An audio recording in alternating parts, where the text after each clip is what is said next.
actually get them done. And DeSantis is a guy who does. But the problem with Trump DeSantis is, I mean, this is the 21st century. Two conservative white guys, what does that get you? In terms of broadening the base or attracting other voters, et cetera. So I'm not in favor of DEI. I'm not in favor of quotas or affirmative action or anything else, but I am a realist about politics, and I don't think that's a ticket that necessarily gets you very far other than Trump himself. And so that opens up a couple really interesting choices. The one I would rank most likely, and again, this is not a hard and fast prediction. I'm not going to put a stake in the ground, but the one I would rank most likely is Elise Stefanik. And everyone like, who's Elise Stefanik? Well, she's a member of the House of Representatives, a congresswoman from New York. So just the fact that she's a New York Republican is unusual because New York is, as we know, heavily Democratic, but there are a lot of upstate areas away from New York City and Buffalo where Republicans can hold their own. But she is in the leadership. She's I believe, the number three ranking Republican. So you have Mike Johnson, who's the Speaker of the House. You have Tom Emmer, who's the majority leader. And then I believe Elise is number three. She's either the whip, what they call the whip, or they have a policy committee head or caucus head. And she is one, I forget which role exactly, but whatever it is, she's ranked the third ranking Republican in terms of the House leadership. So she's proved her ability. She's kind of worked her way up the ranks. She's very conservative, but she has a lot else to offer. She's younger. She's a woman, obviously. That will help in terms of it's not going to help with like your most far left, Ivy League graduate, 35-year-old single woman living in Montgomery County, Pennsylvania. Might not help with that demographic, but across the country, it'll have a lot of appeal. She was also the one recently. This goes back maybe 2 months when they had the presidents of MIT, University of Pennsylvania, where I went to school, and Harvard, on the question of it was really free speech and the anti-Semitic protest going on their campuses. And Elise Stefanik was the one who asked the three presidents, Liz McGill, Claudine Gay, and sorry, I forget the name of the lady from MIT. She's done a good job of keeping her head down. But she asked them point blank, is if you advocate genocide against the Jews in Israel, is that protected by your school's free speech policy? And the correct answer is no. Like that's too much. It's not that you don't have First Amendment rights. No one disputes that. But these schools have their own policies. They have their own, basically decision makers. They decide who can be expelled or who can be held accountable, et cetera. And so the question was, if you run around campus saying "kill the Jews," in effect, or maybe explicitly, is that okay? And they punted. They were like, "Oh, it depends on the context." That was, by the way, what was interesting is they were clones of each other. They had all been like indoctrinated, or at least they talked to the same DEI officials before they went there. But it was just a really stupid answer. I mean, these are supposed to be the leaders of three of the biggest, most prestigious universities in the world, and they couldn't give a good answer to the question. But my point is, I don't want to rehash that whole debate. Two of them have been fired. One is, like I say, keeping her head down. But Elise was the one who led that questioning, who really dominated that hearing and basically led the charge to get the two of them fired. So she's got the chops, she's got the X factor, very personable, nice smile, bright, so she's not one, she has very conservative views, but she's not one of these screamers. So I would and Trump likes her. So I would put her high on the list. Now I got one more choice for you, Doug, and this one is maybe not as far. It sounds like it's out of left field, but maybe not so much, which is RFK Jr. Now, the Kennedys are synonymous with the Democratic Party. The Kennedy family are a Democratic dynasty going back before John F. Kennedy, all the way back to Joseph P. Kennedy, who was ambassador to England in to the UK and before World War II. Joseph P. Kennedy was also selected by FDR to be the first head of the SEC after it was created in the 1930s. And everyone said, "Are you kidding?" Kennedy was the biggest stock manipulator in the world. And And FDR said, well, who better, who better to chase stock manipulators than the guy who knows all about it? And it goes back even further than that to the Fitzpatricks and so forth. So a real Democratic dynasty. But what happened was when RFK Jr. declared he was going to run as a Democrat, he was going to challenge Biden in the primaries, run as a Democrat, starting with the New Hampshire primary. The DNC, Democratic National Committee, ran him off the road. They said, first of all, New Hampshire can't be the first primary. They got to go second after South Carolina. New Hampshire said, shove it, we're going first. And DNC said, okay, if you go first, you don't count. If anyone wins, they didn't win, no delegates for them. And it went back and forth. But basically, they drove Kennedy off the ballot to the point where he is running an independent campaign. And I had a good dialogue with Steve Bannon recently. We went back and forth on this a little bit. And he said, because I said the third parties are going to be the deciding factor, that Trump has a solid base. It's like as solid as like granite. Like you can't crack it, but it's not enough. He needs, so the conventional wisdom is, yeah, Trump's got 40% locked in, like it won't quit, but it's not enough to win. He needs, to get at least 10, maybe 10%, maybe a little bit less, depending on the state, to win. And that's pretty good, political analysis 101. But what it ignores is the role of third parties. Now, if third parties come in at 1 or 2%, it won't matter. But if they come in at 10 to 15% or 20%, it will matter. And the elections where we saw that, and it did matter, were 1992, 1968, and 1912. I don't want to go through all those in detail. People forget 1968, George Wallace won 5 states. He didn't just get votes or be a third. He actually won 5 states, and Hubert Humphrey only won, I think, 18 states. He was the Democrat, so this can matter. And Steve said, he said, yeah, but it's hard to get on the ballot. You got like a lot of legal expense, a lot of time and effort, gathering signatures, depending on the state. They do everything possible to stand in your way. They force you to litigate. And I've actually worked on I was an advisor to a potential presidential candidate who was going to run on a third party ticket. And I spent a lot of time with the organizers of the third party. It was called Americans Elect in 2012. So I actually know a lot about it. And Steve was right. It is difficult. But I said, Kennedy's got the money and the savvy and the resources, and he has time. Because once you decide to do that, you're focused on November. You don't have to run in the primaries because there are no primaries for an independent. But so we kind of left that open. Okay, let's see how he does. But what has happened in the meantime, since we had that discussion, and I'll bring it up in the next time I'm on Steve Bannon's War Room, is Kennedy is talking to the Libertarian Party. Now, the Libertarian Party is on the ballot in all 50 states. They're in every election. I usually consider them a pain in the neck. That's where all the, your Austrian economists and your, your Ludwig von Mises and, there's good economics there. I'm not dismissing the economics, but I think it's a little bit narrow. But be that as it may, that's where your libertarians go. I'm not a libertarian. I'm a conservative, I would say, but the party's there, they're on the ballot, and no decision has been made, but it has been reported reliably that RFK Jr. and the Libertarian Party are talking to each other. Now, back to Trump. Trump has said he really likes RFK Jr. Remember, Trump started as a Democrat.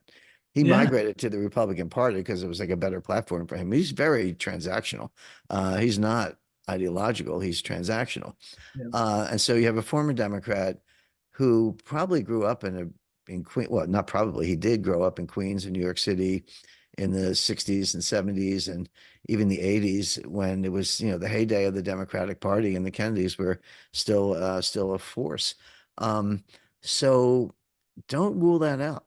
And that ticket, you can just like go right to the swearing-in ceremony. I mean, that ticket will win because say, well, why would you put like a liberal Kennedy, on a Republican ticket? Well, the answer is Trump is very hard to categorize, but RFK Jr. is very hard to categorize. I don't agree with everything RFK Jr. says, but I agree with him completely on calling out the COVID hoax, the fact that the vaccines didn't work, the masks don't work, social distancing doesn't work. It was invented in a lab.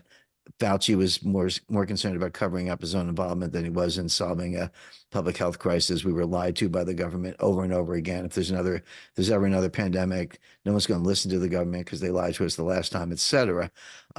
Kennedy has been a thought leader in all of those vectors and has got an awful lot of support from Republicans, from conservative Republicans. So whereas Nikki Haley would send people running for the hills, RFK Jr. people would say, yeah, actually, that's a pretty good choice. He's a smart guy.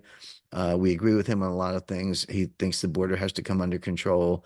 Now, does he have views on, taxation and other issues that the conservatives might not agree with? Yeah, of course he does. But that's, I think the positives outweigh the negatives. And in a really strange way, some of Kennedy's views on subjects like abortion, which most conservative Republicans would not agree with, would appeal to some of these women, college-educated women in some of these swing counties like Montgomery County, Maryland, Montgomery County, Pennsylvania, Loudoun County, Virginia. These are where the liberals gather, but could they maybe vote for a Trump ticket if RFK Jr. were on it? Maybe. So, or at least you don't need all of them by any means. You just need some to win. So put that. I would rank Elise Stefanik as my number one choice, but I would put down RFK Jr. as a wild card and maybe not such a stretch.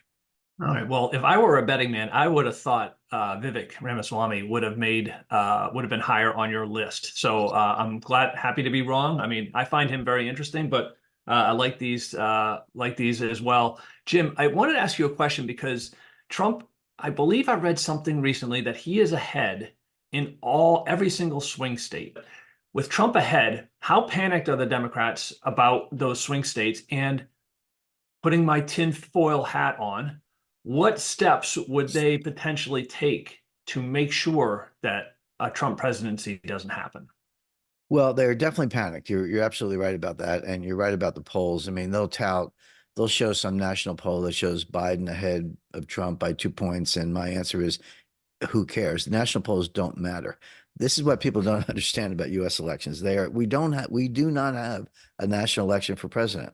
We have state by state by state, and you don't even have to win a majority of the popular vote. You just have to get more than the next guy, and you get those electoral votes. And you can lose a lot of states, but if you get 270 electoral votes, you're the president. So it's important, and I know people understand this, but it's important to understand how the system actually works. So, for example, let's take the state of California. Biden will get somewhere between 6 and 7 million more votes than Trump in California. But who cares? You can only win California once. You don't get to win it 5 times just because you got 5 times as many votes. I'll leave California to its destiny, and if they love Biden, then enjoy, as we say in New Jersey. But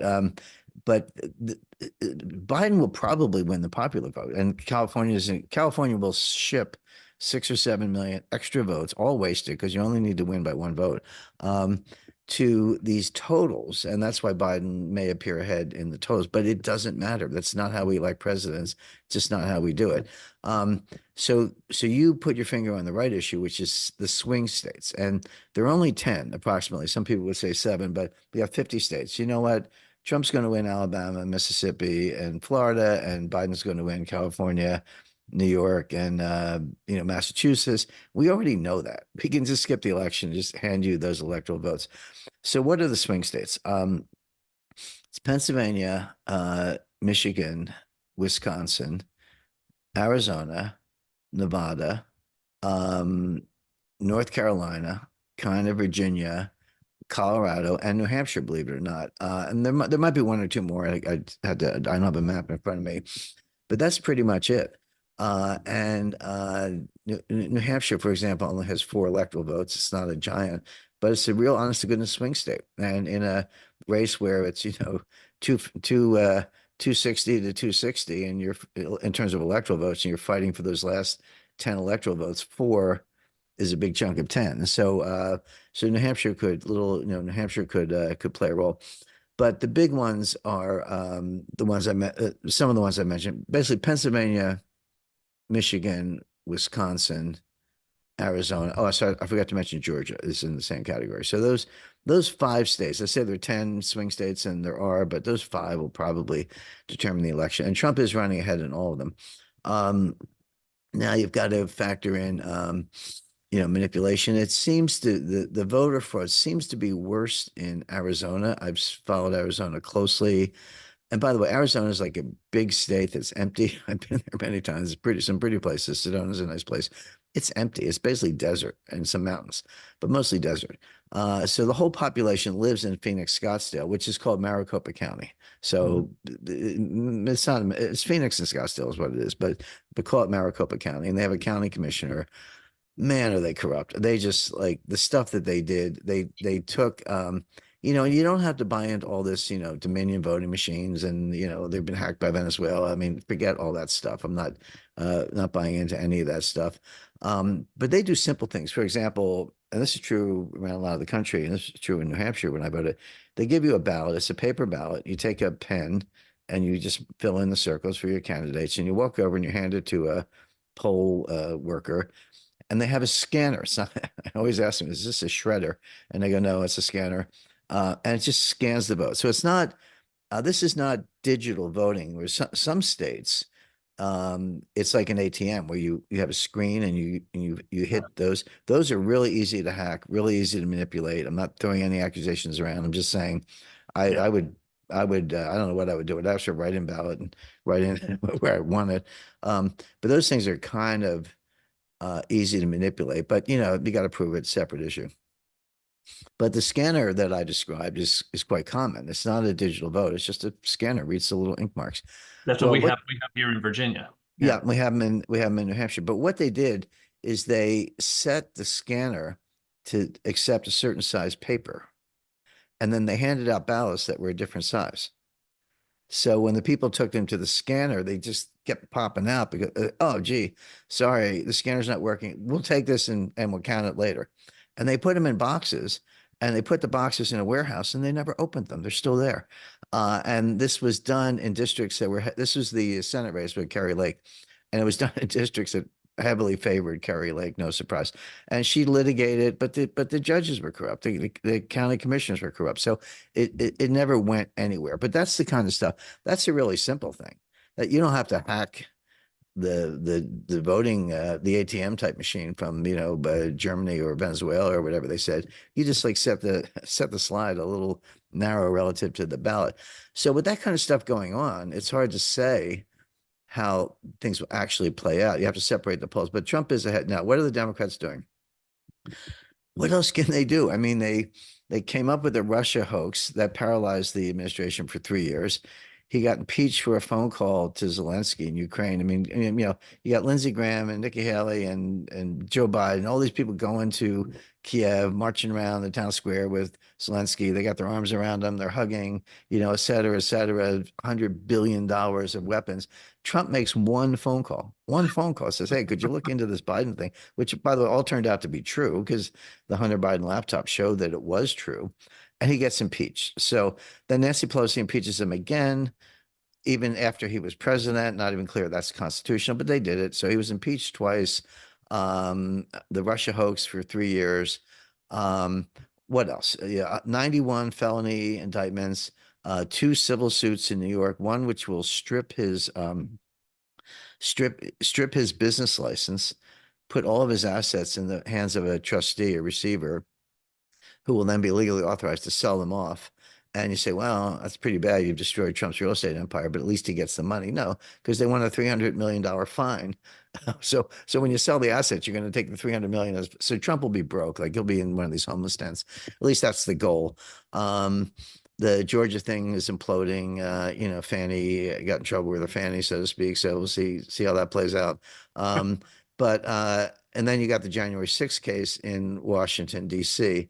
And there are some serious constitutional issues. But the point is, what else can you do to the man? Yeah. But the answer is they're trying. Sorry, we forgot the Section 3 of the 14th Amendment, which can knock you off the ballot if you're a so-called insurrectionist. And as of now, Trump is off the ballot in Maine and Colorado. by the way, Maine is a swing state, small, but it's got, it's got two districts. Maine is one of the few states where it's not winner take all. If you They go district by district, there are only two districts, and the winner in each district gets that electoral vote. So, and Trump won an electoral vote from Maine, even though Biden got more votes in the state as a whole. So taking him off the ballot actually could cost him an electoral vote. That's not an automatic Democrat win. And Colorado, they ruled that he's off the ballot, but they held up the implementation of that rule pending the Supreme Court case. And remember, some of these we're talking about the primaries. Where this all everything we're talking about, everything we're discussing with Section 3 of the 14th Amendment could come back in round two in the general election. Because some of the courts have said, well, the 14th Amendment doesn't apply to a primary election. That's like a party thing. You're not being elected president. You're just being elected to be the nominee. But come back in, September when the conventions are over and refile your lawsuit, and we'll talk about the general election.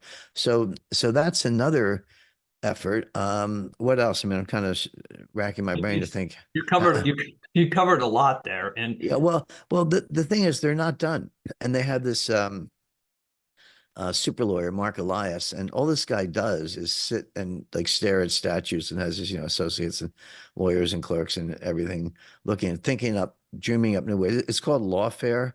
It's taking the law and using it as a form of warfare. So combine law and warfare. This is lawfare. All these things, you talk to, I'll say, neutral scholars, people who know the law, but they don't have a political axe to grind. They're like, this has never happened. We've never seen these cases. We've never seen these arguments. Everyone thought Section 3 of the 14th Amendment, I mean, it had to do with the Civil War. It had to do with certain Confederate right. members not being able to run for seats in Congress. That's what it was for. Here we are that was the 19th century. We're in the 21st century. There hasn't been a case on the Section 3 since 1931, and the government lost that case.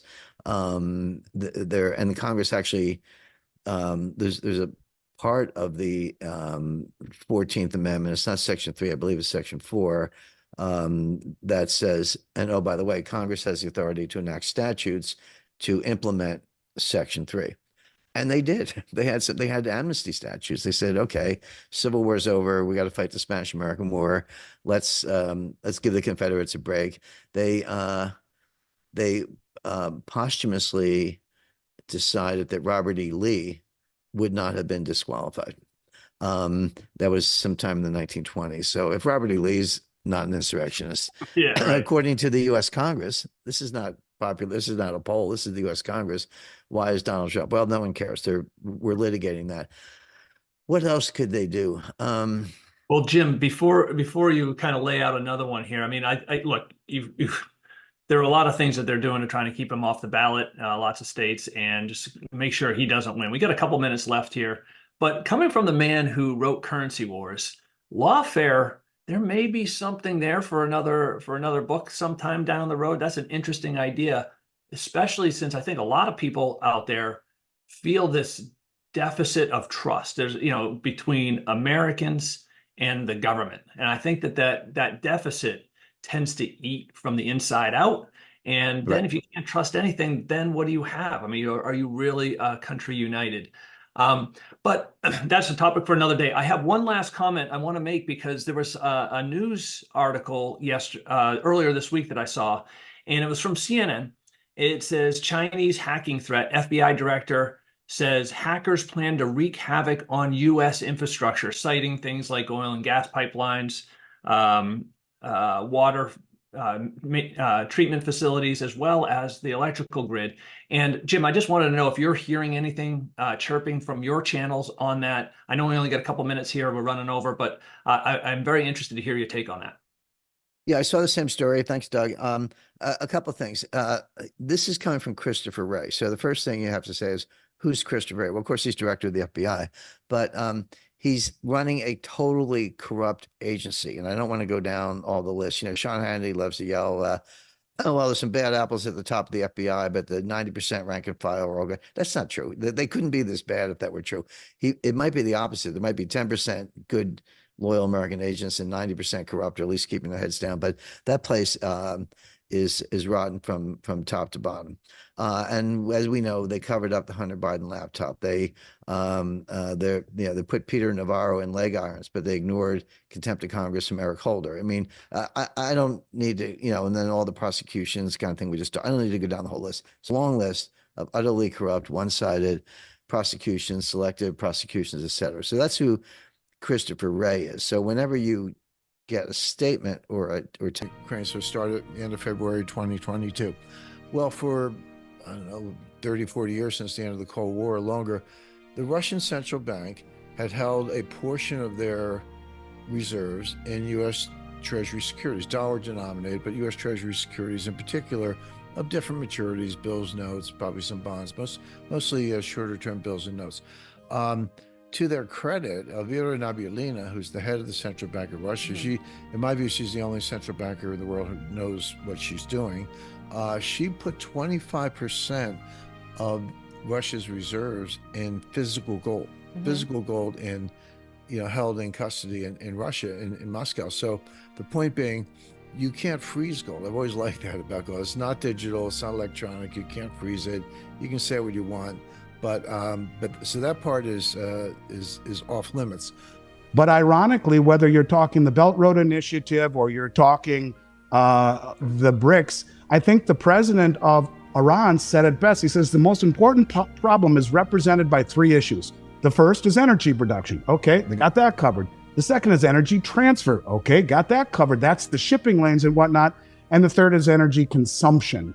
And when you talk about these three issues, he says BRICS has solved that.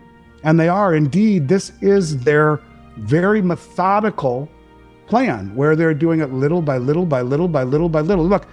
Now what they're talking about, and they're talking about doing this by February 24th, which happens to be the second anniversary of the start of the war. I don't know why they have to pick anniversary dates, but that's what they're talking about.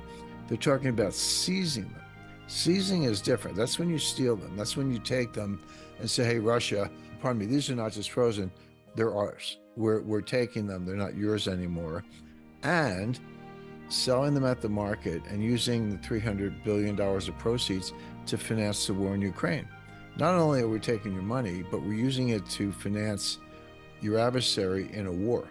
Now, a little background, Biden and the White House want $61 billion of additional money for Ukraine. That has not passed. There's a lot of opposition in the House, some opposition in the Senate. I would say if it were up to the Senate, it would pass. But the House is saying no. They and what Biden did, what the White House did, they bundled $10 billion for Israel, $60 billion for Ukraine, some number, I think another 10 billion or so for maybe a little more for Taiwan, in one bill. And the idea was, even if you don't like Ukraine, you don't want to vote against Israel. So it would be a way to get everybody to vote for it. Well, the House said no. And Mike Johnson, Speaker of the House, said no.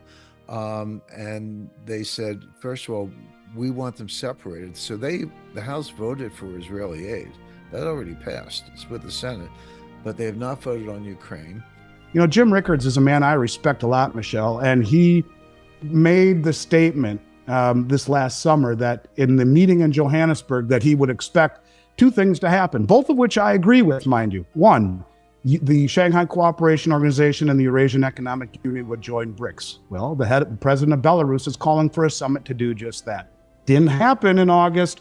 He got a little pushback. That's okay. The second thing he talked about was that they would issue a common settlement currency.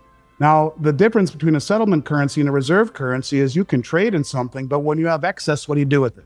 So it's always gone into U.S. Treasuries, the most stable liquid market in the world, although that hasn't worked out so well for them over the last year or two. And then they said, well, if you insist on doing that, we want money for the border. And Biden said, okay, I'll take more money for the border. And by the way, we'll use it to process more illegal aliens. And they said, no, you can't use it for that. We want you to shut the border.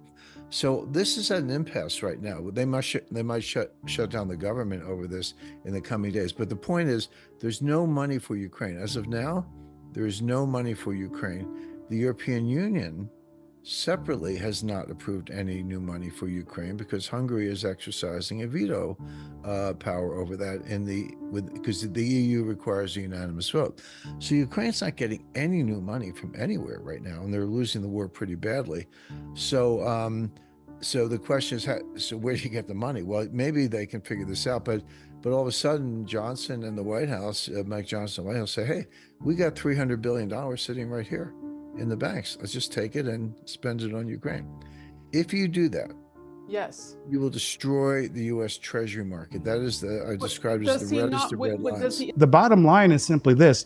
I think that there will indeed, because that didn't come to fruition, so the finance ministers were tasked with going back to the drawing board and coming back to the meeting in Russia in October and presenting their findings. It will happen. After all, gold was reclassified the only other tier 1 asset in the world by the BIS in 2019. And lo and behold, is it a coincidence that the world's central banks, largely these countries that we're talking about, have bought more gold over the last 2 years than any time in central bank history? There will be a moment, just like the Russian finance ministers promised us, where they issue a common settlement currency. And I think it will be pegged to commodities using blockchain technology to show the veracity and the immutability. Maybe he will now. I mean, I've been talking about it. Others have been talking about it.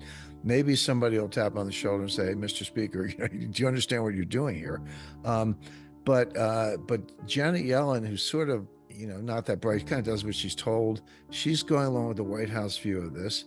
The Senate is for it, but they're all warmongers. Even the Republicans in the Senate are rhino warmongers, and of course the Democrats think it's a good idea.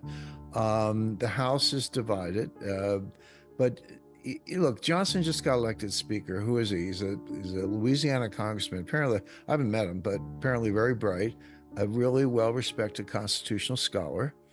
I think he's done a lot of things right, so I kind of support him. But why should he be an international monetary expert? Why should he understand what we're talking about right now? He clearly doesn't. They just think it's free money. Hey, here's 300. They don't understand the implication. implications. What country in the world would want to own a treasury security, $1 worth, if you think the U.S. will take it if they don't like what you're doing? And Sandman, where he believes there's already 150 countries that have agreed, or somewhere in that neighborhood, agreed to dump the dollar in unison at one point. But what is that one point? When are they ready to do that? When is the critical mass? When do they have enough influence on multiple levels to make that trade or to make that move? I don't know. But Michelle, to me, you don't see these types of moves that are accelerating in these relationships, that are accelerating, and the verbiage that we hear, the rhetoric that we hear, without there being something very substantial behind it. And again, you have the gold for the day when the dollar's not worth anything. That's why you have the gold, and everyone's going to be saying, "Get me some gold." So that's number one. Number two, tell me the use case for Bitcoin. I mean, there is no use case as a form of speculation, as a form of gambling. Yeah, it's the chip in the casino. I'll grant that. I understand, but people tell me, "Oh, Jim, you're technophobic. You don't understand." I read Nakamoto's paper in 2009 when it came out. Okay, I've been in gold Bitcoin debates since 2010. I've never lost, by the way. Yes. So I get it. I get the technology. I get the math, but I also understand monetary economics. And there is no use case for Bitcoin except for entertainment. I have a curse, and my curse is I see things, always have, I think, long before they happen. And I don't think you have to be a rocket scientist to put all of this together and see it. Now, what is the fuse that ignites it? What is the springboard or the impetus that makes that moment where countries forsake the dollar? I don't know what it is or when it is, but I will tell you, I honestly do believe that this is the ultimate goal. And when you put it into context with an administration whose, as we've talked about before, main economic advisor, his whole thesis, Jared Bernstein, is to lose the reserve status and look at weaponizing the dollar. Look, if the reserve status was so important to us, then why the hell would we tell Saudi Arabia and the rest of the world we're going green when it is the linchpin to the dollar hegemony, the petrodollar? But we're going green, so it's all right, you guys. We're going a different direction. And the countries that they are uniting with, which represent the majority of human population, are the ones that have all of the world's oil and natural gas and rare earth metals and all of the things that you need to build an advanced society. So it just doesn't make sense. Right. What country in the world would want to own a treasury security, $1 worth, if you Right. think the US will take it if they don't like what you're doing? So if that happens, right? So let's talk about those implications and Right. bring up the BRICS here. And I think Bloomberg had a good article, opinion piece here. They did a good job summarizing that the BRICS grouping has long been distinguished by consistent failure to live up to potential. The internal contradictions are crippling. Divergent interests between members make it difficult to develop any shared policies. Brazil, Russia, South Africa are commodity exporters. India and China are importers. Brazil, India, and South Africa are democracies. Russia and China only pretend to be. And India and China, as everyone knows, don't exactly see eye to eye on anything. So I would say, yeah, pretty decent summary of the BRICS. Now we know 5 new nations have just been added. My question is, do you think they'll finally be taken seriously? Is there weight to the BRICS? There's a lot of weight to the BRICS. And by the way, as far as that Bloomberg article is concerned, the facts that the reporter was reciting were correct, but they're also irrelevant. And here's why. Yeah. The BRICS is not a political union. It is an economic union with a focus on trade and currency. Yeah, China and India, they fought in the Himalayas. Saudi Arabia and Iran are both members. They've had their differences, et cetera. So to say there are all these political differences among the members and it's not a perfect, marriage or whatever. Yeah, but that's not the point. The point is they're working on a currency union and a free trade area, and you can have that. India and China can fight over the Himalayas all they want, but if they reduce tariffs and have a common currency, that's a big deal. And as far as they've been talking about this a long time, they haven't made much progress. That's not true. They've made a lot of progress. They have the New Development Bank, which is basically a clone of the World Bank. They have the Contingent Reserve Arrangement, which is basically a clone of the IMF. They spent a lot of the last 10 years duplicating the Bretton Woods institutions under their own control and for their own purposes. So they've sort of cloned Bretton Woods in a way they control. They're building their own communications networks. How do you pay back that debt? What do? You just, my mentor, Richard Russell, always used to say that, and this was 15 years ago, that the Fed is screwed and they have 2 choices, inflate or die, inflate or default, print or die. What about option number 3, find a villain? You incentivize these folks by weaponizing the dollar, telling Saudi Arabia and the rest of the OPEC countries, hey, we're going green. We don't need you anymore. And then you create massive divisiveness in this country. You create a situation where what it means to be an American, what inspired people, even probably like yourself when you were young, to dream of being an American is no longer maybe the vision or the thought that it once was. And you inspire this type of union that is being born. And if indeed they did make the switch where, hey, you know what? We don't like the prospects of a currency that is indebted as you are, with really no prospect of ever paying that back other than inflation and inflating away the currency, and you blur the metrics by which inflation is gauged, we're going to go a different direction. And if that indeed happens and the dollar gets globally dumped because they're no longer needed to be held or stockpiled, and they're losing value as some players start dumping, and then others, and then others, and then others, and all of a sudden the dollar starts to really get crippled and lose value, and they hit our shores, creating a massive increase in the amount of dollars that hit our shores because there's way more outside the country than in, as the stockpiling of dollars to buy oil has necessitated that. The byproduct of that is spiked interest rates to the moon to compensate for that inflation, which then blows up not only stocks, bonds, and real estate and the dollar, but the banking system as well. And have no fear, Lael Brainerd is here. She's a modern monetary theorist who was at the Fed, who worked with MIT in development of the new central bank digital currency that Biden signed into executive order that ushered in FedNow, which came out a few months ago, which is Venmo or Zelle on steroids, backed by the Fed. She's a modern monetary theorist. So if you bring everyone down to their knees because everything collapses, and it was those sons of bitches who did it to us, they did it to us. How could they?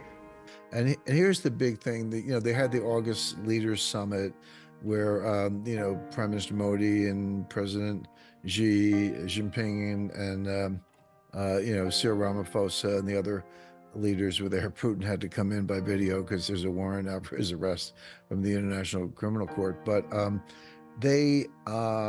was one of the ones writing and talking about how it would be highly significant in terms of advancing the currency. The new BRICS currency is what we're talking about. Gold linked, by the way.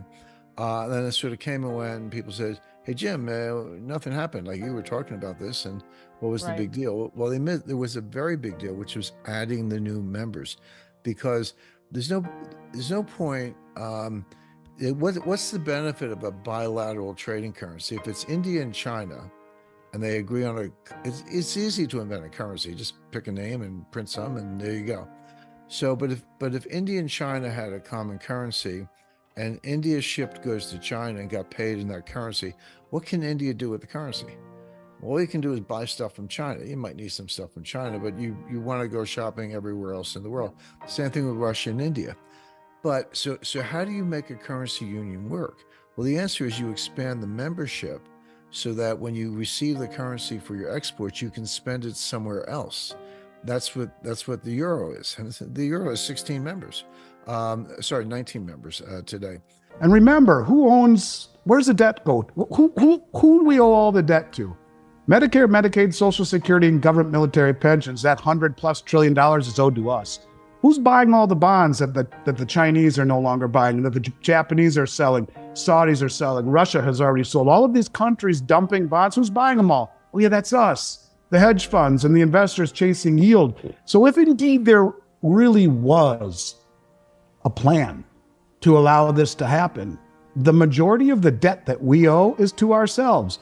A whole hell of a lot easier to issue, as a modern monetary theorist, a central bank digital currency to us and make us whole by signing on the dotted line and taking that CBDC, which many of the people watching this show would say, I ain't ever taken that, until your bank blows up, your 401k blows up, everything blows up, and the federal government comes on at 6 o'clock at night and says, listen, we understand what's happened. We're very sorry. We're going to rein things in this country and be more protectionist of our own interests, and we're going to issue a new central bank digital currency. If you take it, you'll be made whole. Now, again, this is me trying to put all of these facts together and come up with a logical Occam's razor, call it, a logical outcome. But when the majority of the debt that we owe is to ourselves, it makes this whole situation a whole lot easier. And rather than pulling Bernanke and Janet Yellen and